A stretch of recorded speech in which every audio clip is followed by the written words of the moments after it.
అందరికీ నమస్కారం। ఈరోజు మనము ఆలేరు గ్రామంలో ఉన్నాము। ఆలేరు గ్రామంలో ఉండే నాయకులను ఎలాంటి నాయకుని ఎన్నుకోవాలని చెప్పి, గ్రామ అభివృద్ధి ఎలా జరగాలని చెప్పి మనం ఈరోజు గ్రామ ప్రజల ద్వారా తెలుసుకుందాం। ఇప్పుడు మన గ్రామాలలో స్థానిక ఎలక్షన్లు, ఎంపీటీసీలు, జెడ్పీటీసీలు, వార్డు మెంబర్లు, సర్పంచ్లు, దీంట్లకు ఎలాంటి నాయకుని ఎన్నుకోవాలనుకుంటున్నాం?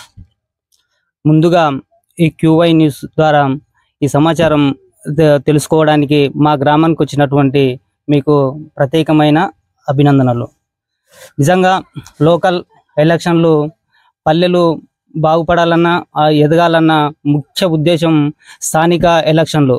ఈ స్థానిక ఎలక్షన్లు విషయంలో మనకు కావాల్సినటువంటి నాయకులు మంచి నాయకులై ఉండాలి, గ్రామాన్ని అభివృద్ధి చేసే విధంగా ఉండాలి, కానీ గ్రామం మీద బతికే విధంగా ఉండకుండా గ్రామ ప్రజలను వాళ్ళకు కావాల్సిన వసతులను సక్రమంగా సమకూర్చేటటువంటి స్థానిక ఎలక్షన్లో ఉన్నటువంటి లీడర్లు ఉండాలి। మరి ఇప్పుడు రాబోతున్న ఎంపీటీసీవి కానీ, జెడ్పీటీసీ కానీ, ఈ సర్పంచ్ ఎలక్షన్లు కానీ ఇవన్నీ ముందలా ఉన్నాయి ఇప్పుడు। కానీ గ్రామాలలో అభివృద్ధి జరగాలి, ఎక్కడ వేసిన గొంగడి అక్కడే ఉండే అనే విధంగా కాకుండా గ్రామంలో ఉన్నటువంటి యువతకు అవకాశం ఇవ్వాలి। యువతకు అవకాశం ఇస్తే యువత ఎక్కడైనా సరే ముందుండి పని చేయగలుగుతుంది।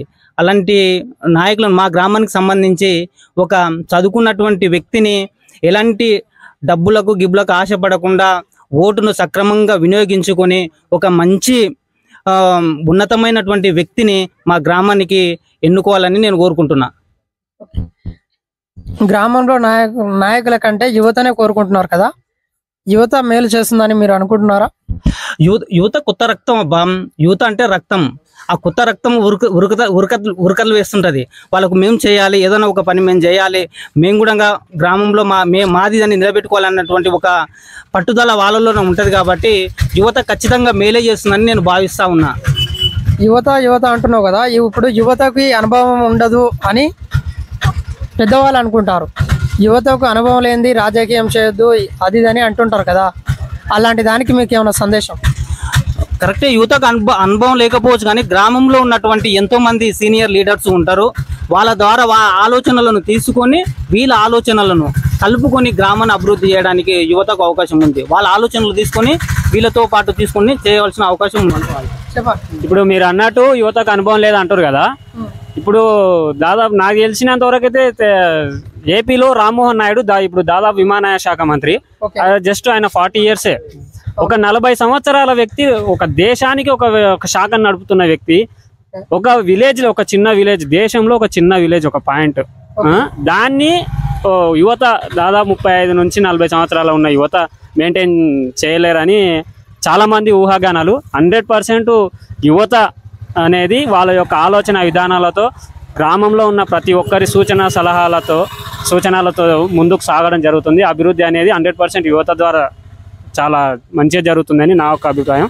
ఇంకొకటి అనేది అనుభవం అనేది చూడవద్దనా, అంబేద్కర్ గారు ఆ రోజు రాజ్యాంగం రాసినప్పుడు 21 సంవత్సరాలు నిండిన ప్రతి వ్యక్తి పోటీకి అర్హులనే రాశారు, కానీ అనుభవం 21 సంవత్సరాల తర్వాత అనుభవంతో కూడిన వ్యక్తి అని నేను రాయలేదు।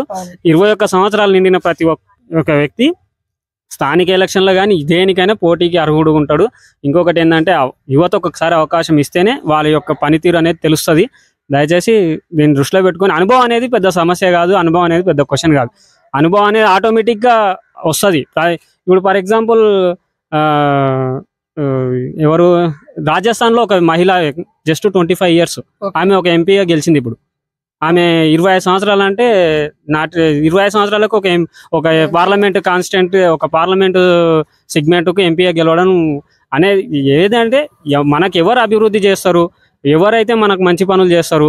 ఇంకొకటి ఆమె చదువుకున్నదా లేదా, ఈ రోజులో ఎంతోమంది ఉండరు, ఎంతోమంది సీనియర్ నాయకులు ఉండరు, వాళ్ళు ఓడిపోవడం లేదా, అక్కడ ఏమిటంటే పరిస్థితి మనకు పనిచేసే నాయకుని ఎన్నుకోవాలనేది ఇప్పుడున్న ప్రస్తుతం ఉన్న ఓటర్లు ఎలా ఆలోచిస్తారంటే మనకు ఎవరైతే మేలు చేస్తారు వాళ్ళని ఎన్నుకో। ఇంకో ఫర్ ఎగ్జాంపుల్ అంటే ఇది చెప్పడం మంచిదో కాదో, ఏమైనా మిస్టేక్ ఉంటే క్షమించండి, గతంలో బీఆర్ఎస్ నుంచి మరిజినారెడ్డి రెడ్డి గారు కూడా 2 సార్లు ఎమ్మెల్యే గెలిచారు, ఎలాంటి అనుభవం లేని రాజేష్ రెడ్డి గారు అతని మీద దాదాపు 4000 ఓట్ల మెజార్టీతో గెలిచి, ఇక్కడ అనుభవం చూడడం లేదు, ఓటర్లు మాత్రం అనుభవం చూడలేదు.